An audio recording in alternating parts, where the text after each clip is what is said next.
All right, America. I'm going to church this Sunday. We've been told to shelter in place. We've been told not to leave our homes. I refer you to the Declaration of Independence. We hold these truths to be self-evident, that all men are created equal, that they are endowed by their Creator with certain unalienable rights.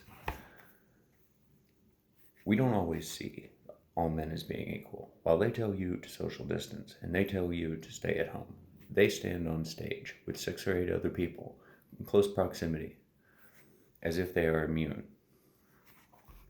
But that's not what's important. Let's look at what inalienable rights are, or unalienable rights. They're explained in the Constitution and the Bill of Rights. We have the right to free exercise of religion. We have the right to peaceably assemble. Those are in the very first amendment to the Constitution.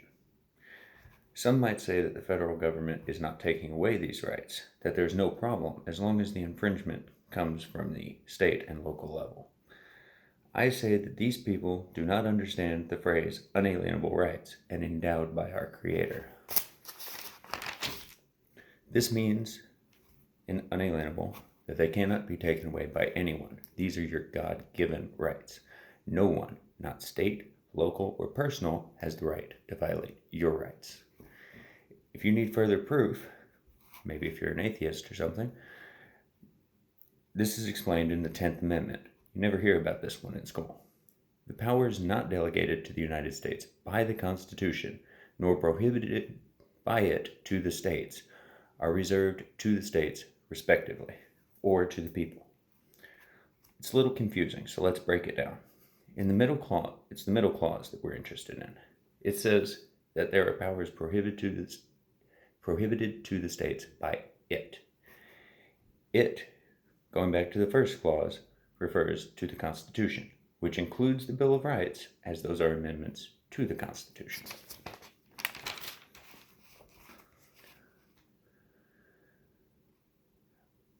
While this one-sentence amendment appears a little confusing, just notice that there is one predicate, the Constitution, granting the powers in the first clause and prohibiting the powers in the second clause.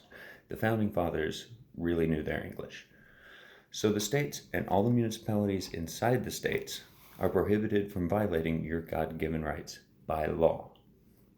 Remember, those rights include the right to peaceably assemble, free exercise of religion, and all the other rights listed in the Constitution and its amendments. That's enough law. Let's get back to Christians and what we need to do and the other questions of the Spirit.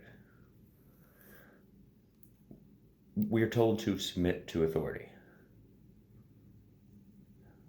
And we're told that authorities are given to us by God. I believe this is true. But in America, authority does not come from bloodlines. It does not come as it does in monarchies. It doesn't come from our elections either. It comes from the Constitution and our other founding documents. Ultimately, from the consent of the governed, who can, it's difficult, but can change and amend the Constitution. That's why all of our elected officials, before assuming office, take the oath to uphold and protect the Constitution with their hand on the Bible. Any action that they take that violates the Constitution or our God-given rights is illegitimate. But Jesus also tells us to render unto Caesar the things that are Caesar's, and to be not of this world.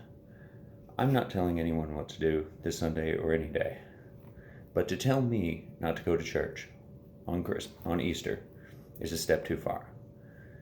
To you, this may seem reasonable. That's fine. But please consider for a moment what you would consider a step too far. Maybe it's a forced vaccination. Maybe it's telling on a family member for doing what they believe is right. Just take a minute and write down what you think would be a step too far. Just write, I do not think God would ever want me to, and fill in whatever you'd like.